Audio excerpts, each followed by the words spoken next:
welcome. Welcome, of course, to our audience who are joining us online to this CNBC Africa breakfast panel. Essentially, what we are serving on the menu today is the mining sector here on the continent. A relevant serving, I think, just following the Africa Mining Indaba that took place recently in Cape Town.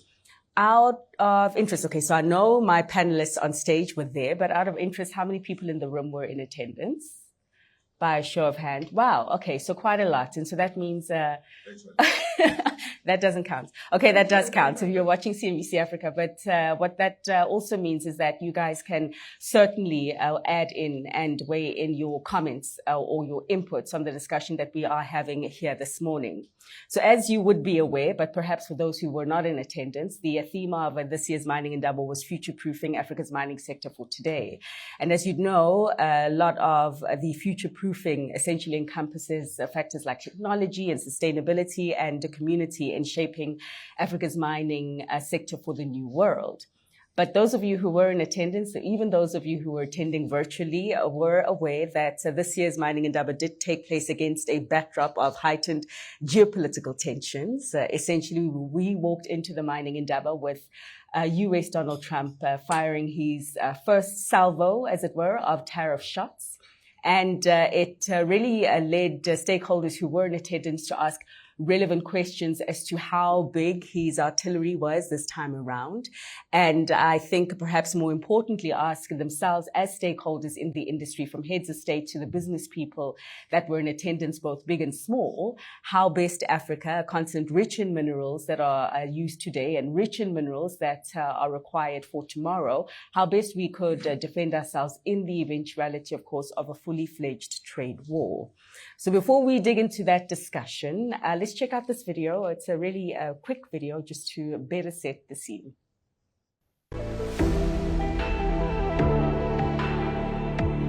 Africa's mining future hinges on moving beyond raw material extraction. This requires long-standing challenges both locally and internationally, the use of technology and AI, and also adapting to a changing global landscape. Africa's biggest mining investors, industry leaders, economists and government officials gathered in Cape Town recently to analyze and assess current mining conditions and trends. Discussions focused on prioritizing economic development and sustainability, with essential dialogues on technological progress, safety standards, sustainable practices and future strategies. By exploring and aligning the roles of governments, investors and technology adopters, significant opportunities can be created to ensure the long-term viability of mining in Africa.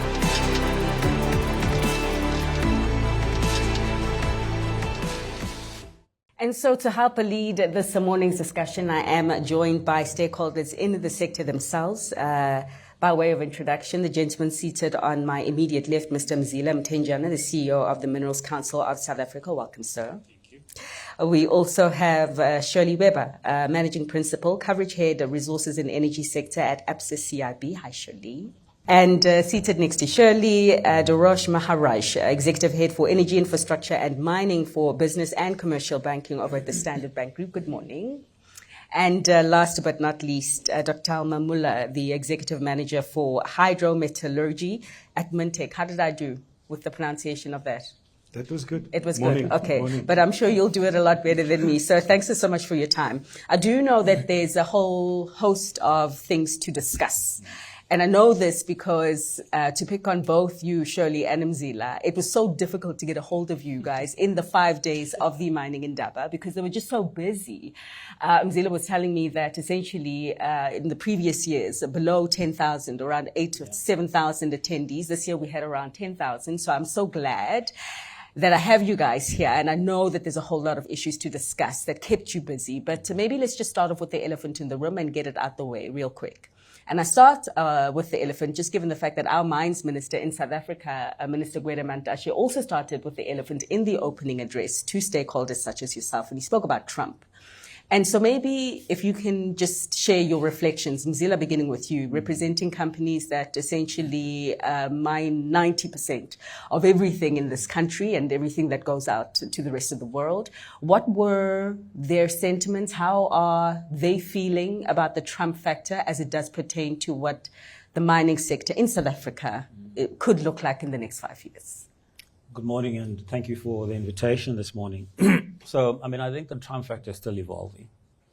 It's obviously come out, as you say, with the bang, and we need to understand how it will manifest. From a mining industry perspective, would have seen comments from one of our CEOs in terms of concerns around the kind of response, and I think more importantly, the way in which it was delivered was concerning. And so one has to be careful how we respond to these issues, given that South Africa's mining industry is actually global. It's not a local mining industry. It's global in terms of South African mining companies having a footprint around the world. There are companies that have a footprint in America, producing in America and in other parts of the world. So how we respond to these issues needs to be, in my view, measured. And I think we should, as best as possible, use diplomatic channels to be able to address and respond with these issues. So I believe this is what's going to be taking place over the next couple of days in terms of, a conversation between our government and the Trump government in terms of clarifying, issues around the Expropriation Act. We've always had an Expropriation Act. Many countries have an Expropriation Act. So I think there's a misunderstanding there. And then from a tariff perspective, we'll see how this tariff war evolves over the next couple of years. But at the end of the day, when it comes to minerals, Africa, and coming out of this conference, was firmly placed in the middle of trade in minerals in order for the world to be able to achieve this low carbon future. A story that is still evolving, but cool heads required in terms of how we respond to this. Got you. So surely after the mining Indaba, then we heard of the introduction of, I think the 1st of March, of tariffs on aluminium and steel. We've been here before, but in our engagements with the various analysts and market watchers and portfolio managers at CNBC Africa, many of them have been asking questions as to what else, basically how far the tariff salvo does go. What we did see in that week is a wild reaction in the currency market and also in the bond market, just raising questions then about the cost of capital. So I'd actually like to put this question to both bankers in terms of how you are thinking about the trade effect, the trade war, Trump factor in your approach to financing the mining sector for tomorrow right now. Your initial thoughts are what? Yeah, thanks, Fifi. I think I agree with Zala in the way that he's talking about a considered approach, from Africa towards the US. I do think Africa is in a very good position where both West and East would like to have our metals and minerals, because we do sit not just with steel and with aluminium, etc. We do sit with many other energy minerals and metals that the world actually needs for the transition. Is it 30% of the critical minerals basket? Very much so, and depending on the commodity that you look at, like copper and cobalt, it's obviously a lot more.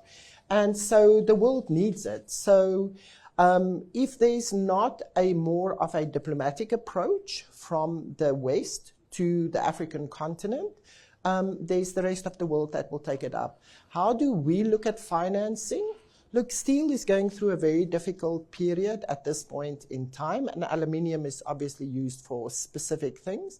And the way that we approach that is that, again, we have to look at the African country where the commodity sits. We look at the sponsor. Very important that we do look at the off-taker and where it is going. But ultimately, it comes back to what we would like to see in the African continent is more of the beneficiation happening within the boundaries of the various countries. And it doesn't have to happen all within the same country. Where is that regional beneficiation hubs that we need to set up? And that's how we would look at it. Still very positive about Africa and what we want to finance and how we want to finance it. And we all owe it to Africa to do that financing for economic growth and to make sure that we uplift, the communities in the continent. Well, I'm sure the banking, the mining companies, the big mining companies, whom are the majority of your clients, I'm sure are smiling. Perhaps even Mzila will take the message back to them after this. But I would like to get the take of the smaller mining companies, then, whom you represent, just in terms of the optimism. Shirley's optimistic about mining in Africa, still really taking note of the fact that we've got a lot under this, precious ground in which we walk on. Does the same apply to the junior and emerging miners, many of whom are your clients, Darosh, in terms of how you are looking at what financing such companies could mean like in this medium term of perhaps a whole lot of volatility around trade? Katie, thanks for the question, and Mzila and Shirley, thanks for your responses, because I think it complements what I'm going to say. So, the mining sector, you have to understand the complete value chain always, and I think you can't say that the junior or the downstream segment of the market is necessarily insulated in any way. So any of the effects that the large primary miners and the multinationals are impacted by will certainly be felt by the downstream segment of the market. What we find, though, is that there is, to your point, a lot of excitement still in the market around among the SMEs around the emerging opportunities, and what we find is that when you have this type of volatility, naturally, especially in the debt markets, when risk increases, obviously cost of capital. When perceived risk increases, cost of capital, and then that impacts obviously the whole value chain again. So I think those are the significant impacts that would impact even the junior miners. But I think there is a lot of positives that we took away from the mining Indaba this year around political will and where the potential future for mining in Africa could be, and that's my view on it. Okay. So Dr. Miller, unfortunately, you have to be negative. You have to tell us that we need to be so worried now and all of this needs to stop, because we can't all have the same message coming from everyone here on stage. Your thoughts, so particularly as it does pertain to the mining technology company of South Africa, not an SOE, he tells me, semi-government owned. There's an important distinction there. But the Trump factor, if you can just wrap up the first round of questions on the Trump factor and what we should perhaps be looking out for in this regard. Look, as a technology provider, we have a 1 to 3 year timeline that we normally look at. So just to make it clear to everybody in the space that we play, clients come to us with the ore, and then we try and get the value for them out of the ore. So we would do that technology development to actually get it out. So companies normally, for us, I know when it comes to mining, they have a really long-term view, 10 plus years to develop a mine. We're in the 1 to 3 years to actually develop the technology. Up to now, people are concerned, but I can't be negative. I also have to be positive. I think the way that people look at this is that, as the previous speaker said, there's a lot of hoo-ha now. Everybody's upset, everybody's complaining, but I think we need to have a cool head. We need to really look at the longer term view.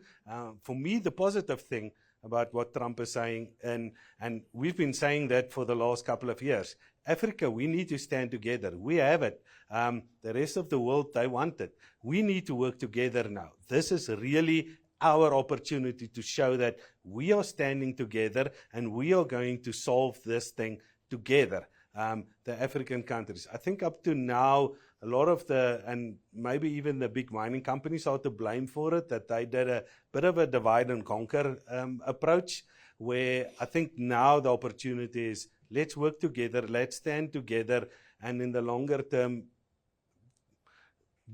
Africa is the place. They will come back. Just to some of the numbers, I mean, manganese, Africa has got, South Africa and the larger Africa, we're the biggest supplier in the world. Vanadium, we're top 3.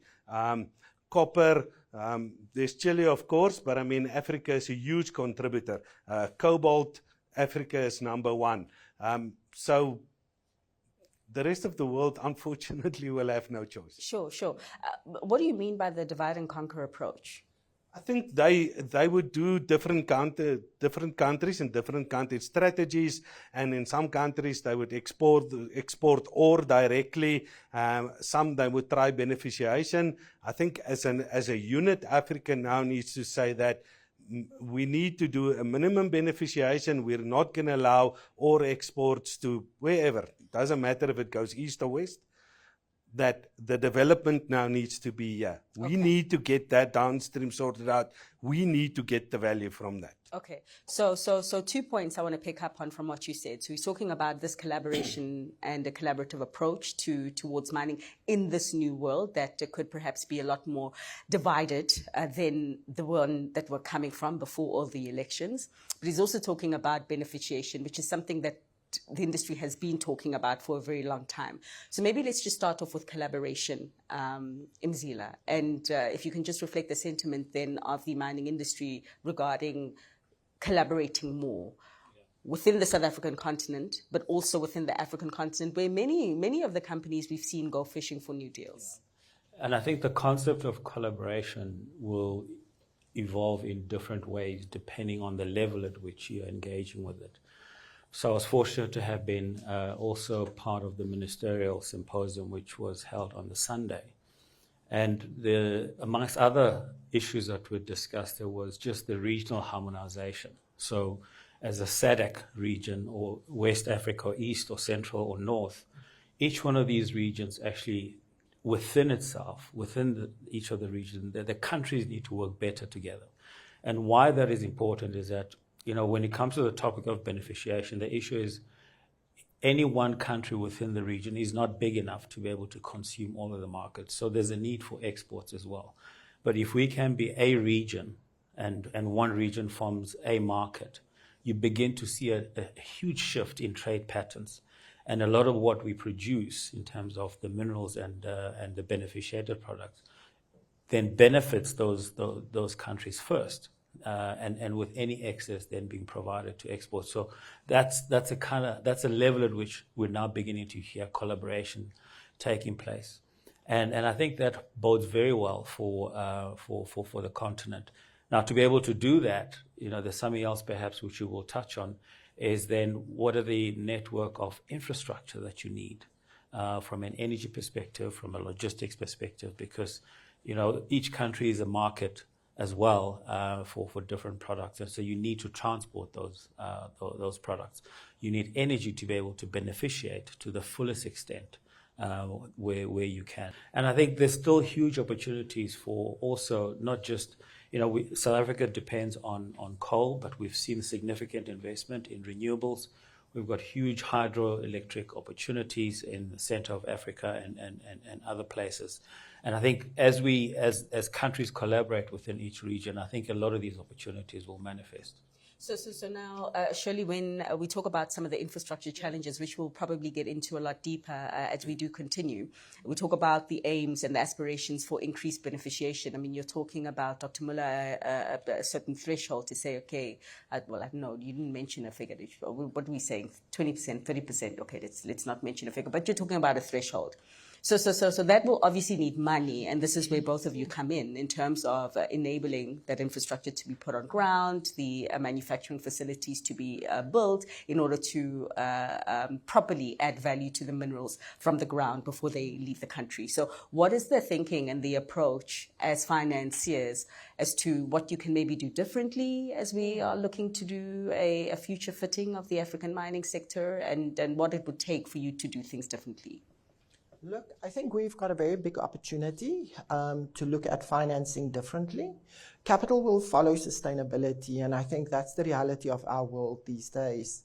So if we're talking about the energy, for example, consumption to be used, for either extracting ore or to beneficiate, it will be good if financing, apart from the extracting of the ore or the beneficiation, goes with financing the energy source, which in Africa we have more sun and we have less wind, but we can finance those. Hydro obviously becomes a question because of weather conditions and how the climate is changing, but we should link the financing of the ore to greener energy sources. Also, another aspect that we are looking at is the way that it gets extracted. In other words, extracting by the energy source, but also then where does it move to, and are there enough logistics to support the ultimate, either where it's going to be beneficiated or where it's going to be sold. So we look at that energy, the infrastructure parts as well. So the African continent, once again, needs stability. All the African countries, for any investments to come in, that stability is going to be very, very important. I think you've mentioned it. If for anyone to put up, a plant specifically, let's make sure the rules, regulations, everything is very clear. So that ore can leave the country. Don't put in restrictions if you don't have a beneficiation plant there, because you'll have to lift it and then it needs to go out once again. So that clarity on policy is also going to be very important for us. Okay. When we talk about the beneficiators, I think a lot of the time we're talking about the guys in the SME or medium sized enterprises. I have a friend who makes the most fabulous cutlery, and the most fabulous. She gave me a champagne or a wine bucket. Absolutely fabulous, and these are the beneficiation stories that we're talking about. I've met young people in the diamond industry who make the most fabulous jewelry, and they make it here. But of course, there's not a lot more of these stories, and you ask a lot of these businesses as to why, and it's always funding. So again, approach to beneficiation that may be different from the old world. What would that look like? And I mean, Shirley's mentioned policy stability being a key ingredient required to maybe do things differently. Would you add to that in any way or form? I'd like to. So when we look at especially the SME market and the benefits that they could derive from this part of the value chain, I think that for us, we are really trying to keep close to that developing landscape. I think it's, if you look at mining in general, and you look at the actual extraction of minerals, it's a lot more of a difficult model to get your mind around as a banker.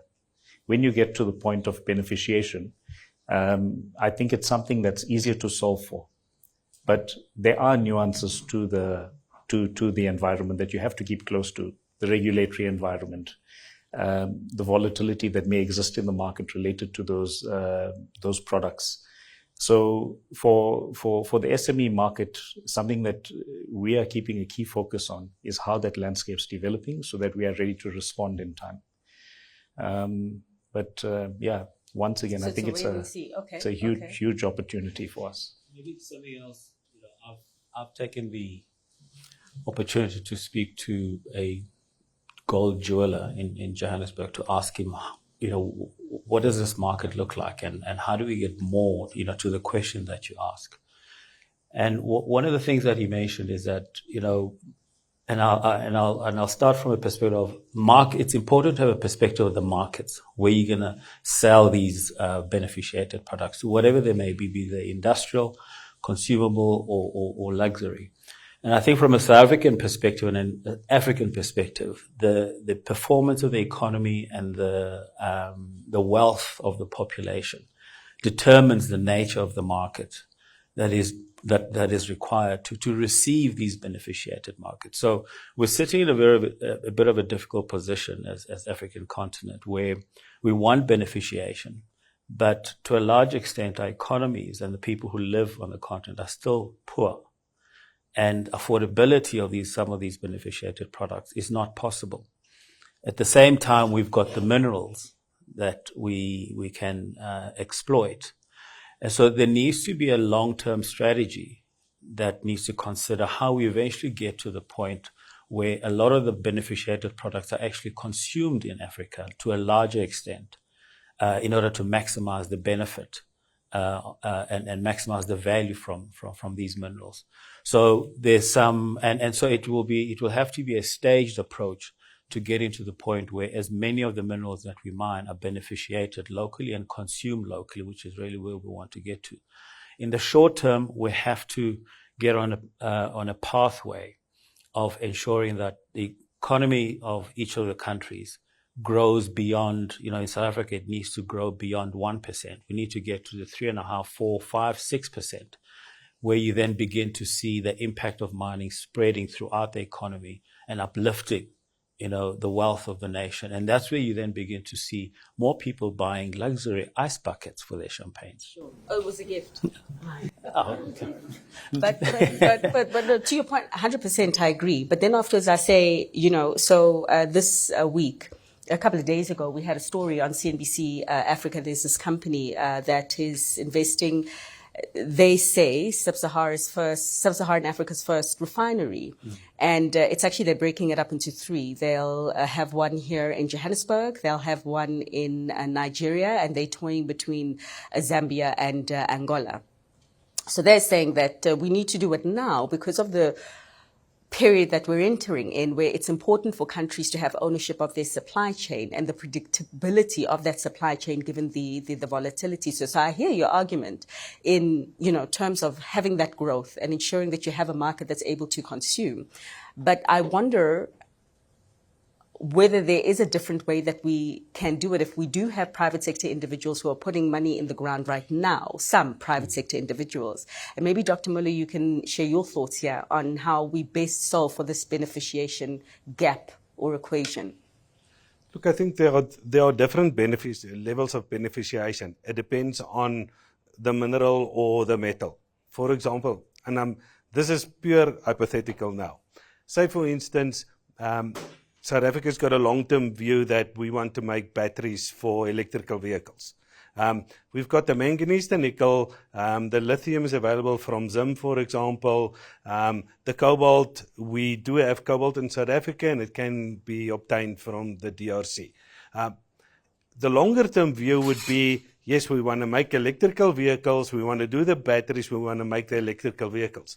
But maybe first stage of beneficiation would be we make the pure salts here, which are already a lot further down the value chain than when we currently sit. Currently, we're shipping manganese ore via the Kabarga and Kuga all over the world. Maybe if we stop that, but we actually do the manganese sulfate, and then longer term, as Mzila said, as the economies in Africa grow, the market for electrical vehicles grow, then we do the battery factory and then we make the electrical cars here. But look at different levels. Instead of trying to build a gigafactory now, which is going to cost us 10, 15, 20 billion rand to do, then there's issues with shipping the batteries, etc., because the current markets are not yet developed. Maybe we should look at a stage development when it comes to beneficiation.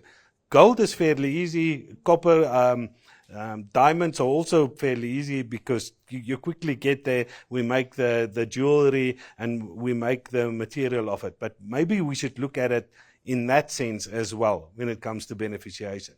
Not try and solve it all in one go. As I said, this is pure hypothetical. I'm not saying we're going to build a battery factory or this, but you understand where the concept of maybe we should approach it that way rather. Yeah, you say it's hypothetical. Mzila says it's true.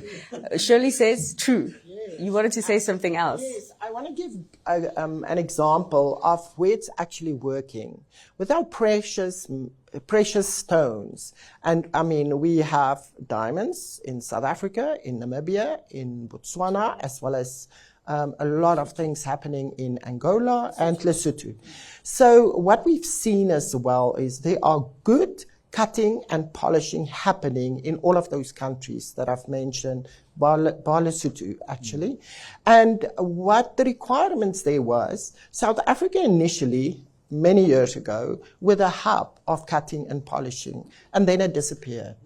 But what we've seen over the last few years, and let's make it 7 and 8, a lot of factories have come up in Namibia, in Botswana, but there were a few positive local requirements that was put down, rules, regulations, to make sure that the in-country also benefit from the cutting and polishing, from whatever ore was in the ground, and it's happening positively.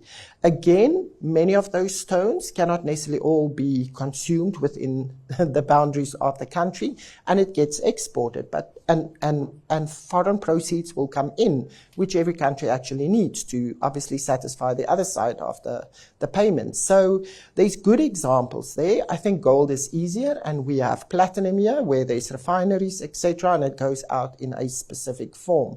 Again, the next wave of beneficiation types need to come in, and it is for the energy transition. We know there's going to be hybrid vehicles in Africa for a very long time, not necessarily pure EV vehicles. So that's another example. If we sit with the minerals, and that is what financing institutions should be considering.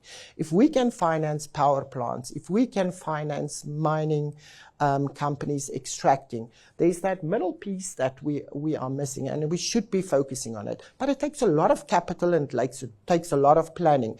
And I agree with you that it can't be all done 100% tomorrow. Sure. But the phased-in process must definitely start.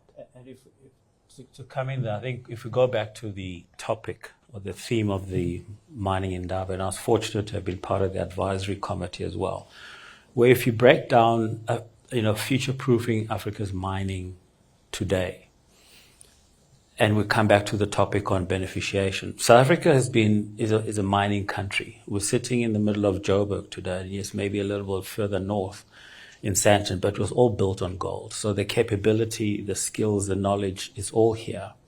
The beneficiation as well. So Mintech has been at the center of advancement of South Africa's mining and mineral beneficiation technology in gold, in iron ore, in platinum.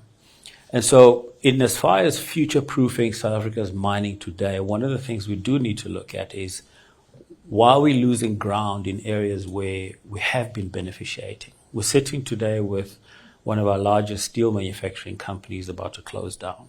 We're sitting today with the chrome industry shipping a lot of the chrome ore and losing out on the ferrochrome beneficiation. We need to understand why that is happening. Unless we understand that and fix that, we're not going to be able to future-proof South Africa's mining in the future, and certainly will not be able to get the benefits through beneficiation of these critical minerals that we're aspiring to exploit going into the future. So it was a very important theme for me this year, in as far as what are the things we need to not only think about, but what are the things we need to do today to ensure that as a country, firstly, and as a continent, we were able to sustain mining given its impact on the economy and the difference it can make to society. I mean, both of you provide, I think, very relevant examples of countries in which a certain level of beneficiation is happening, and is happening quite well.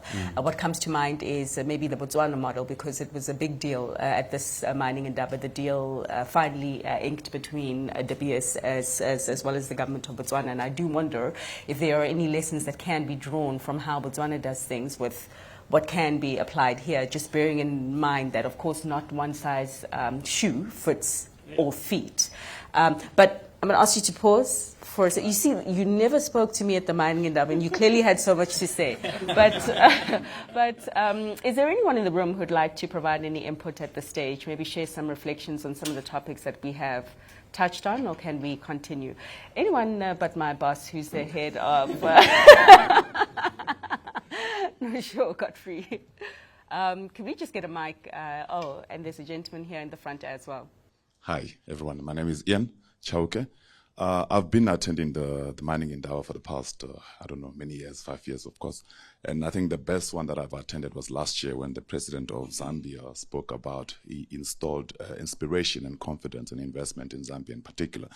And fast forward to that, obviously, the world looking at what's happening in the critical minerals all around Africa, and people wanting to invest in different places. I sort of did not feel the kind of inspiration from the minister on this year's mining Indaba in particular, to say, what are we doing to ensure that South Africa is the best place in terms of investment? I mean, if companies like the likes of BHP Billingtons don't have interest to invest in South Africa, then the question, surely they've done some studies to understand what are those impacts.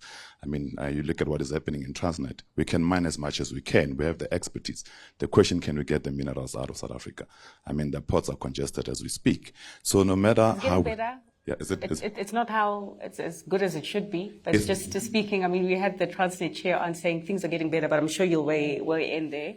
But is it really getting better? Because, I mean, things are congested as we speak, right? I mean, look at the queues, how long is the turnaround time to get a truck back if it is transporting coal all around South Africa? So there should be a lot of investment into saying, what are we going to do in terms of infrastructure? I mean, Mzila mentioned that. I mean, that is important, and energy as well. I mean, you got the likes of the Vuslas that are building plants in ferromanganese. The question is there enough energy in that region to be able to power that particular plant? And how then do we create jobs? How do we future-proof South Africa if there's no infrastructure investment and also energy investment? And that's basically my comment. Okay. No, thanks so much for that honest reflection. Last year was better, he said. This year there was an absence of the energy to encourage fresh capital to find a home here on the continent. But Godfrey has a question. Gareth. Thank you, Fifi. I'm obviously with the channel.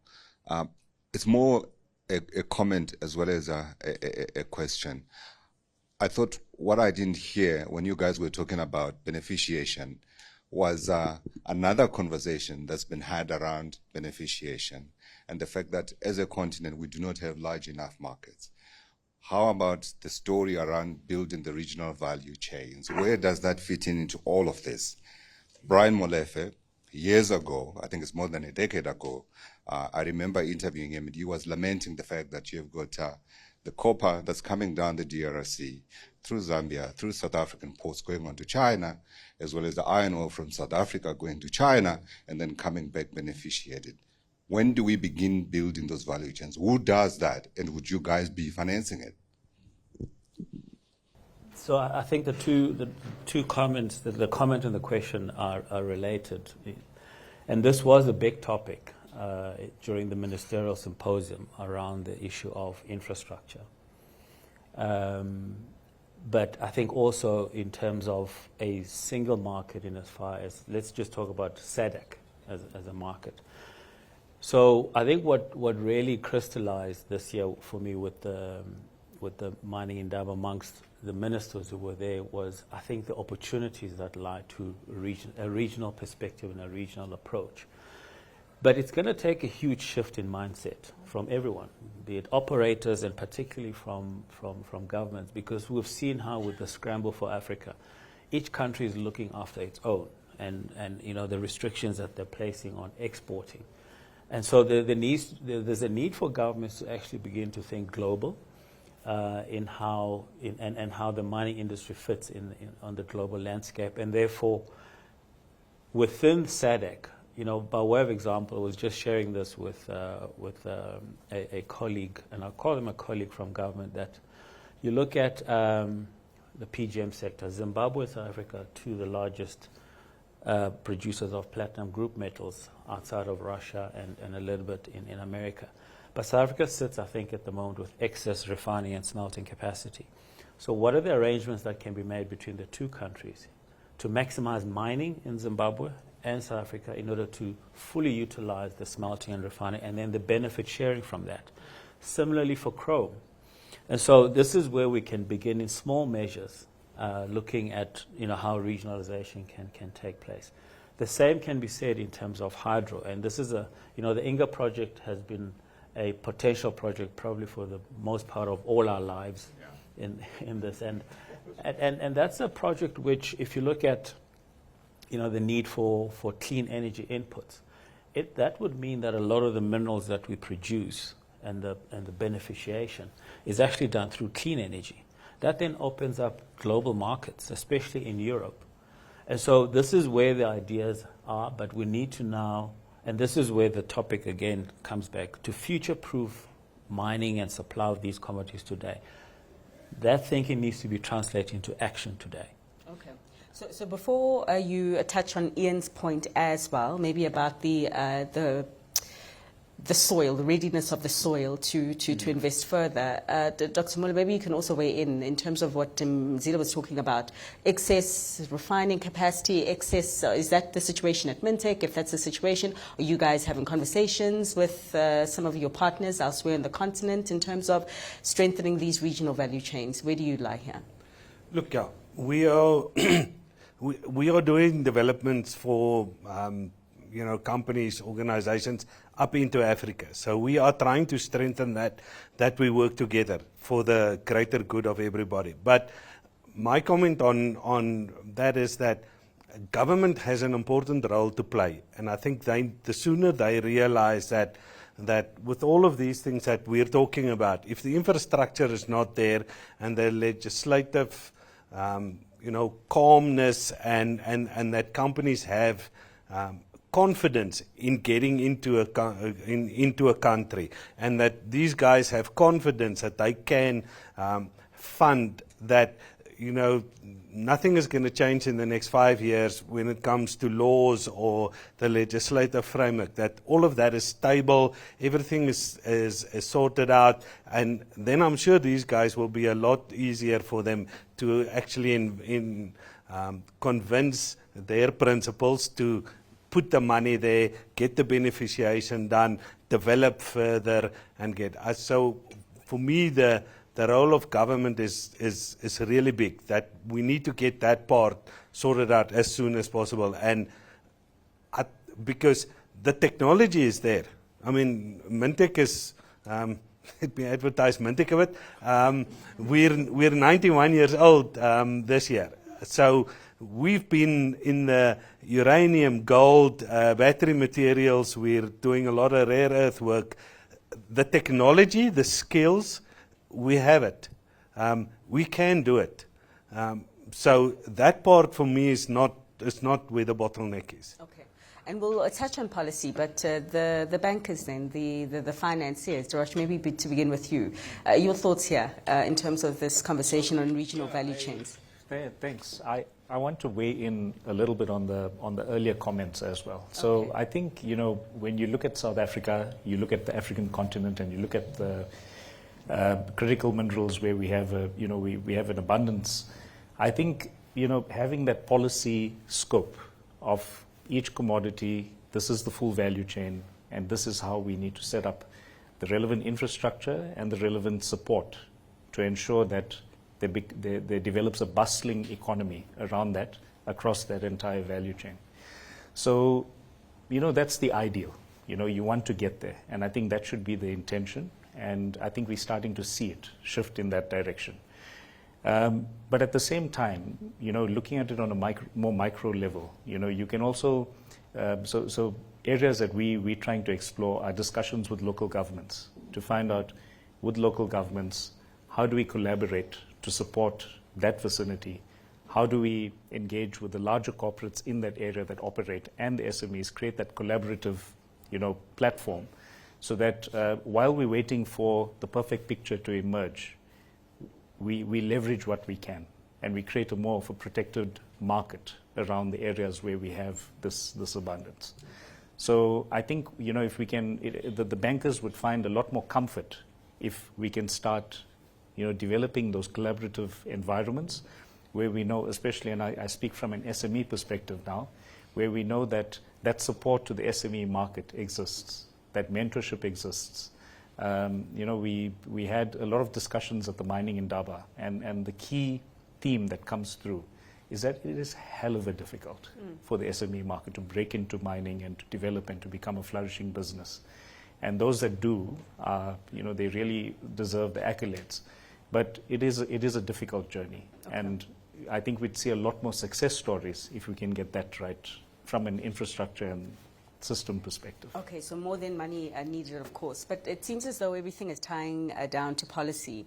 And I do know that there are some policy changes that are, or perhaps not changes, I don't know, the next iteration of the Minerals and Petroleum Resources Development Act, that one, is due sometime this year. And just your thoughts then, basically, to Godfrey's question around strengthening regional value chains, your thoughts on the current policy on the table, and what needs to change to allow financiers like you perhaps to play a greater role in strengthening this chain? Yeah, thanks, Fifi. I think there's one thing that we should actually split up the types of commodities into, because anyone can finance gold, anyone can finance platinum, because there's exchanges, it's got a specific price per ounce, and it can be easily risk managed, in other words, to protect the price of the actual commodity. You get then the other commodities, which are all forming part of the energy, minerals and metals basket, which is a lot more difficult to actually finance. And so that means looking at these policies, looking at the sponsors who's running it. Is there a bit of a diversification and not just one specific ore body? Are there one or two or more across some of the African countries? And that would help, because in order for anyone to go and finance rare earths or lithium or graphite or whatever else is needed for the transition, etc., it's going to take an enormous amount of effort to understand the commodity, understand the market, and think about rare earths and how many elements are actually in that specifically and depending on that ore body. So we are trying as a financier to understand that market specifically.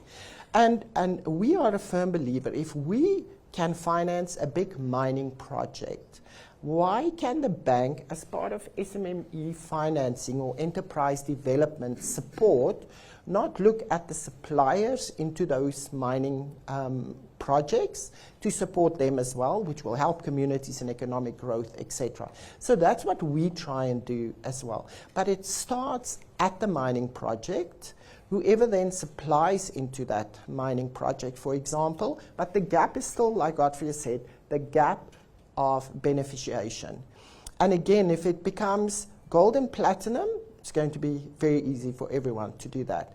But it's where do we do regional beneficiation of, for example, the lithium or the iron ore? Because iron ore, if you look at West Africa and where it is, it's in Guinea and places that I think very few of us have visited. So how do we finance, for example, those, which is still important for the African continent?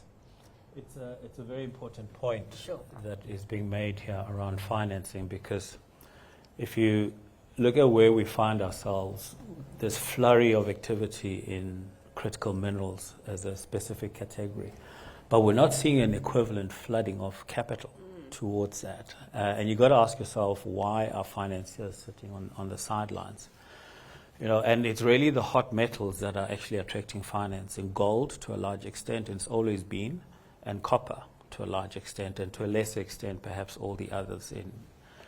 And it does boil down to policy, because we've seen governments responding with more restrictions in terms of policy, rather enabling policy to ensure security of supply of these commodities, and therefore security of finance and the security of return on that investment.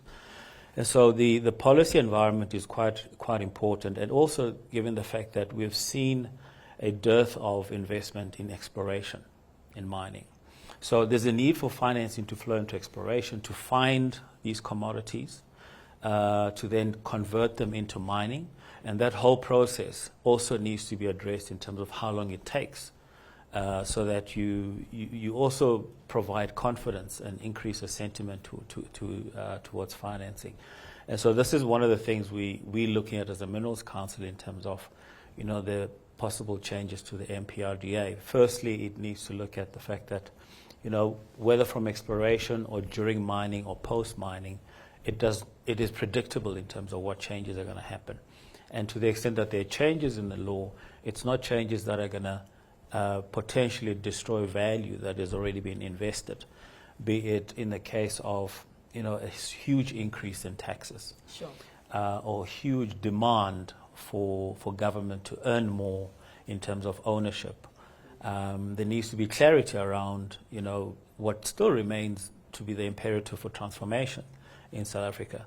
So the important aspects in as far as what we were anticipating in as far as the MPRDA is really certainty and predictability of the law. That then gives confidence to the financing. And we also have to realize that South Africa is competing for capital with many other jurisdictions. Sure. And we have to make sure we put in the necessary legislative infrastructure as a first point to attract that capital. I mean, you raise so many other points that we actually didn't get the time to go in on this discussion. The points around exploration and the lack of activity that we're seeing there, the ownership question marks when it does come to empowerment and what legislation is trying to solve for inclusive growth. We didn't touch on points in terms of some of the latest technological innovations, and particularly in your field of work, and perhaps a conversation for another day. But I think maybe as we wrap with the 5 minutes or so that we are left with this discussion, I'd like to ask you all to answer Ian's question. It's essentially a question around whether Africa's mining sector is open for business.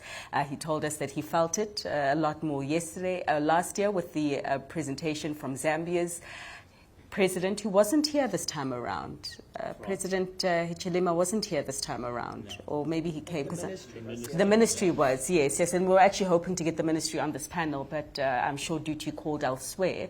But in its current form, with everything that's going on, with all the opportunities and the prospects that it has, is Africa's mining sector open for business, in your view, sir? And I'll begin with you, Dr. Miller, and take it down this way. No, I definitely think we are. I think, when we started, said it is just time for us to work together. But I think Africa is open for business. We just need to find the right approach so that the real value gets to Africa or stays in Africa. I think currently a lot of the value is leaving, and I think we need to understand, we need to work together, and we need to find a way to keep more of that value here so that we get as much benefit as possible without, being ridiculous in what, as Mzila said, about taxes and tariffs and, all kinds of nonsense. But we need to be realistic that we get the value. But I think Africa is definitely ready. So a thumbs up from you, Dorosh. Yes. So I agree with those comments. Okay, someone needs to disagree, so just prepare your disagreement. Yeah. There's a disclaimer to that. I think that, but those elements that were highlighted particularly earlier by, in the question and the comment that was posed, I think we can't underestimate how much value is lost due to the supply chain challenges that we face. And I think that needs serious priority and serious focus to get solved. I'll give you an example very quickly. We've seen one of our junior miners that we've banked for over a decade, and they grew into a thriving business, created many jobs. But over the last 2 years, they've seen the export tonnages drop from 2 million to 500,000. And the long-term effect has been a loss of about 1,000 jobs, and that's an impact on about 8,000 people traditionally being, in So Africa. why the reason for that drop? It was mainly because we can't get the goods out. Transnet. That's Another aspect that we didn't actually get time to touch on, right? So I think, if we are to look at serious priority, that supply chain needs to be addressed. But Africa is open for business. We are constantly looking for opportunities to support and to get the economy bustling. All right. Okay. Yeah. Shirley? I am going to be positive because we are 54 countries on this continent, and many minerals and metals are obviously located within the boundaries of the country. However, there's an opportunity cost. Like Duresh has mentioned, if infrastructure is not done properly, if energy is not, built up, and we all understand we will have base load, but bringing in alternative renewable sources is going to be very important. And also making sure then that the regional beneficiation, definitely that happens. Our window of opportunity, who knows how long that is, for us to make the most of what we have in the ground. And that needs to be addressed. Okay, I think what an important point. Mzila? Yeah, I'm not going to disagree, unfortunately. Okay, all right. But I think there's enough capital, and enough capital can be mobilized for the opportunities that Africa has to offer. And it's not just mining, but what is also interesting and emerging in this conversation about mining is how you're also getting mining to enable investment in infrastructure, which in itself also enhances the ability for mining to function, but also benefits the rest of society. So the role of mining in Africa is going to have a huge development impact. And I think to the extent that the policy environment is clear on the development pathway of each country and the continent, that's going to attract a lot of investment in mining, a lot of investment in infrastructure, which will enable the development of the continent. So I think there's very little to be disagreeing about. It's really how we as an African nation just coordinate ourselves better. We're going to have the G20 and the B20, and that's going to be a great platform where we should actually promote what are the investment opportunities in South Africa and the rest of the continent. Because a lot of the Western capital needs places where it can be invested and generate a return in order to address many other social challenges and the fiduciary duties of asset managers in the Western world, where we're seeing an aging population and there's a need for greater investments on the returns on the investments that they make.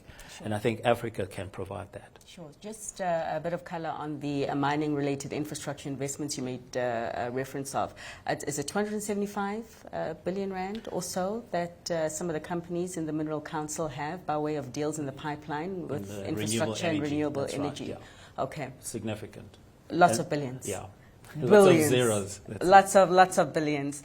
Thank you. I think the discussion taking a different form than I had anticipated, strengthening or focusing quite closely on beneficiation, which perhaps is not the wrong thing to do, as we do talk about growing our economies differently, more inclusively, and also more sustainably. But I love the point that you made, Shirley, in terms of the window of opportunity that you raised our awareness to. We don't know how long we do have it for, but we need to make sure, as all of you have said, that we maximize what we do have and ensure that we do not lose too much in terms of value creation and stem any value destruction, as it were. But to all of you, thank you so much for your time. Hope you enjoyed it, and I hope we'll see you again soon to discuss all the other topics that we didn't get to. And thanks so much to you as an audience member. We are also saying goodbye, of course, to those who are joining us virtually. Thanks for plugging in, and we're going to do it again soon, as always. But to have yourselves a wonderful day further. Goodbye.